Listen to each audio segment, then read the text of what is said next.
Thank you. And he will be gunning for it too. Just 10 points separates number 4 from bike number 2. Number 4 in the lead as they come under starters' orders for round 22. And this race has been reduced to just 20 laps, and Walker gets the whole shot. And who's surprised by that? Certainly not me. Hodgson tucks in behind Walker. Plater goes all the way around the outside, and Steve Plater on the Kawasaki takes the lead. Well, second lead for Steve Plater, albeit momentarily, because Chris Walker, number 2, has put the Suzuki back in front again. Number 31, Michael Rutter, winner of round 21, has gone with him. Plater's well placed in third. Neil Hodgson sitting in a 13-point place at the moment in 4th place. So you know what the gap was coming into this race. Just 10-point deficit this man, number 2, had on that man, number 4. Hodgson up to third. He's tucked the Ducati inside Steve Plater's Kawasaki. He's got to hang on to Chris Walker, and a rerun of the start, Roger. This is on board with Walker. Looking backwards, you can see Mackenzie on bike 7, and that's how Chris Walker does it. Straight through into the lead.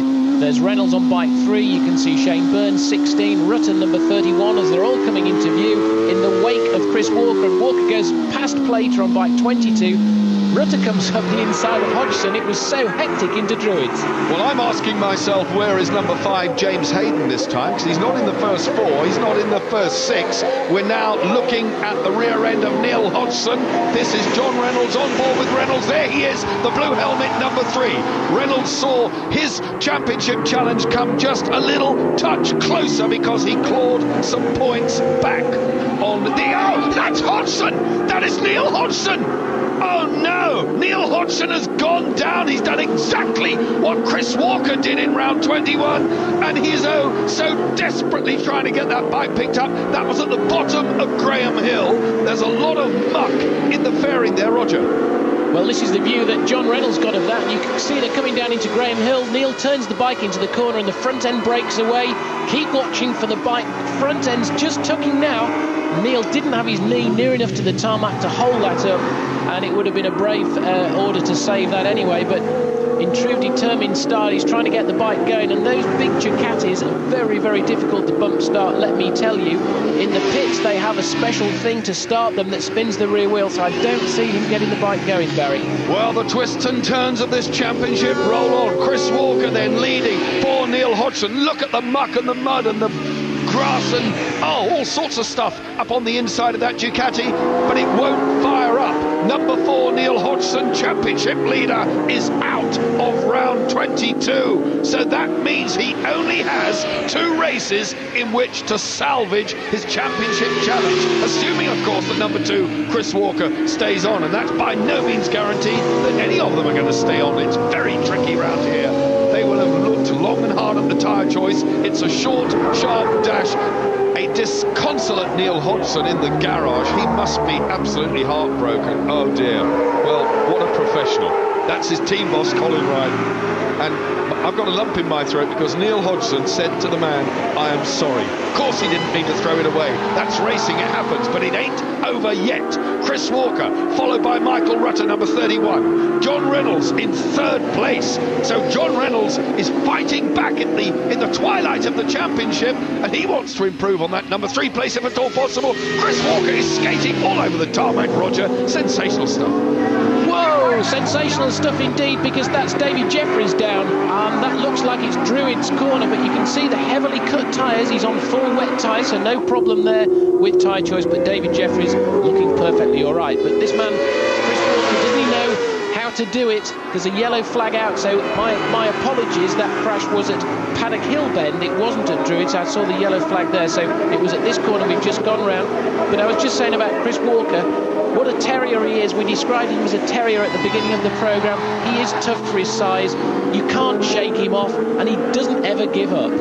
Well, number 31 in 3rd place, Michael Rutter, still in a rostrum position, but it's up to 2nd, and he can smell a win here for number 3, John Reynolds. 20 points are his for the taking at the moment, and he will know that Neil Hodgson has gone out. This is the passing move, looking forward from John Reynolds. Michael Rutter has gone out of picture on your left into Paddock Hill Bend. This is much, much steeper than it actually looks on the television camera. It's unbelievably steep going into Paddock Hill Bend. The bike goes right, very easy to lose the front, or indeed high-side it when you get the power on coming out of there. And the tail ender, number 30, Lee Humphries, a bit of a twitch from him. Rutter took the wide line. John Reynolds dived up the inside. Now Rutter has switched his tack and gone for the inside. So number 31, Michael Rutter, is safely past Lee Humphries. He's in third place, but still out in the lead is Chris Walker, number 2.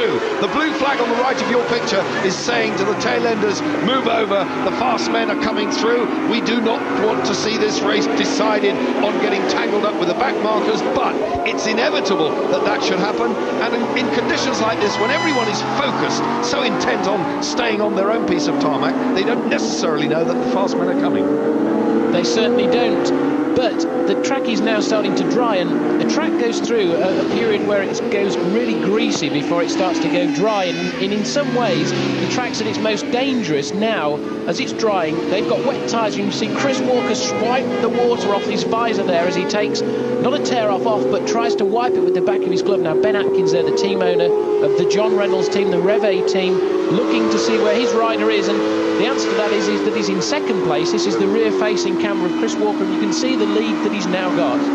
Tremendously dark, but it's not raining any longer. The track, that dry line, you can see it just beginning to fall now, right of centre of the circuit. Chris Walker, number 2, threading his way through the privateers, through the tail enders.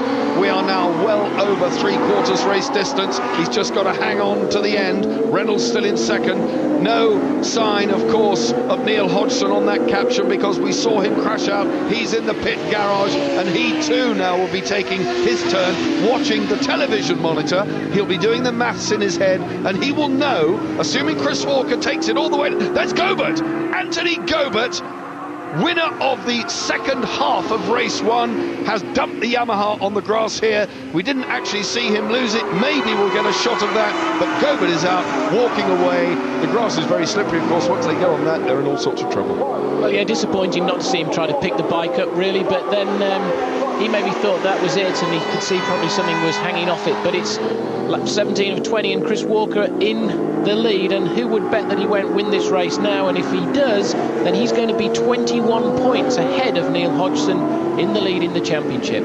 Well, that's a massive total for Neil Hodgson to claw back, but as we've seen, points can vanish just as in the twinkling of an eye. You can go from the race leader to being on your ear in the grass. And we have 2 more races to come, of course, from Donington Park. This championship just gets better and better and better, and it will go down to a thrilling conclusion at Donington Park when this man, Chris Walker, assuming he comes home in the lead of this one, will be the new championship leader, will be chased all the way by Neil Hodgson, looking to lift his first British Superbike title, as indeed is Chris Walker.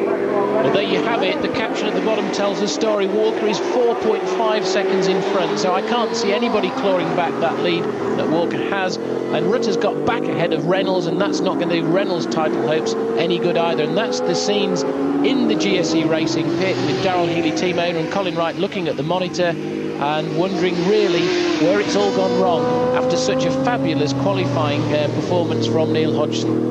Yeah, he rode brilliantly throughout qualifying, and he was so confident coming in to this race meeting here. And now there's an air of resignation in the Ducati pit, but it's not over yet, as we've said so many times over the weeks and months of this thrilling season that we've had in the year 2000. It's going to be very interesting to see if we can actually get a better year next year. That remains to be seen. But in third place, is he going to finish third in the year 2000 championship? Number 3, John Reynolds. Michael Rutter, the Rain Man, going really well, but this is Reynolds.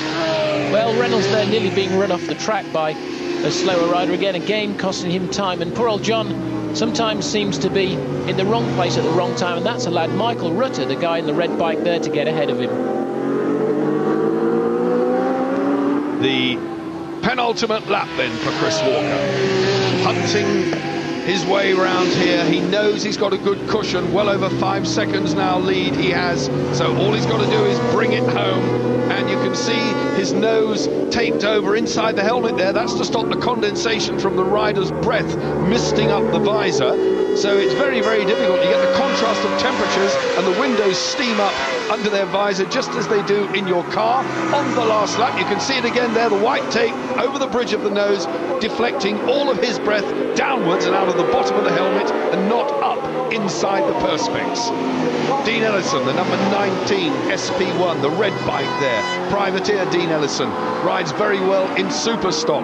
He's having his own little battle. Chris Walker on his final lap won't be taking any chances now. This will give him a 21-point championship lead. A look over the shoulder from Chris Walker. It certainly turned his day round. He must have felt so dejected halfway through the afternoon. The crowd have stayed here. The conditions have been dreadful. The summer's really gone, but it's still Chris Walker on his way. The air horns are going. Exiting clearways now, coming down towards the line. Paul Denning and the Suzuki team are absolutely thrilled. It came right at the end of the day for Chris Walker. There's the win then. 20-lap race, as Roger Burnett said at the start, a shortened race distance and confirmation of Walker's win. Rutter, second place, so another rostrum for Michael Rutter. Reynolds, McKenzie, Shane Byrne and Steve Plater stayed on for sixth. Hayden in seventh. There you have it, 21 points the advantage Walker leads Hodgson by. John Reynolds has closed up marginally there, so still all to play for. Any one of those top three can win it. James Hayden has dropped away, he's on 303. There are three Hondas in the second half of the table, and Sean Emmett in 10th is the fastest. Thank you. And he will be gunning for it too. Just 10 points separates number 4 from bike number 2. Number 4 in the lead as they come under starters' orders for round 22. And this race has been reduced to just 20 laps, and Walker gets the whole shot. And who's surprised by that? Certainly not me. Hodgson tucks in behind Walker. Plater goes all the way around the outside, and Steve Plater on the Kawasaki takes the lead. Well, second lead for Steve Plater, albeit momentarily, because Chris Walker, number 2, has put the Suzuki back in front again. Number 31, Michael Rutter, winner of round 21, has gone with him. Plater's well placed in third. Neil Hodgson sitting in a 13-point place at the moment in fourth place. So you know what the gap was coming into this race. Just 10-point deficit this man, number 2, had on that man, number 4. Hodgson up to third. He's tucked the Ducati inside Steve Plater's Kawasaki. He's got to hang on to Chris. He's not in the first 4, he's not in the first 6. We're now looking at the rear end of Neil Hodgson. This is John Reynolds on board with Reynolds. There he is, the blue helmet, number 3. Reynolds saw his championship challenge come just a little touch closer because he clawed some points back on the... Oh, that's Hodgson! That is Neil Hodgson! Oh no! Neil Hodgson has gone down. He's done exactly what Chris Walker did in round 21, and he is so desperately trying to get that bike picked up. That was at the bottom of Graham Hill. There's a lot of muck in the fairing there, Roger. Well, this is the view that John Reynolds got of that. You can see they're coming down into Graham Hill. Neil turns the bike into the corner and the front end breaks away. Keep watching for the bike. Front end's just tucking now. Neil didn't have his knee near enough to the tarmac to hold that up, and it would... Walker, and a rerun of the start, Roger. This is on board with Walker. Looking backwards, you can see McKenzie on bike 7, and that's how Chris Walker does it. Straight through into the lead. There's Reynolds on bike 3. You can see Shane Burns 16, Rutter number 31, as they're all coming into view in the wake of Chris Walker. And Walker goes past Plater on bike 22.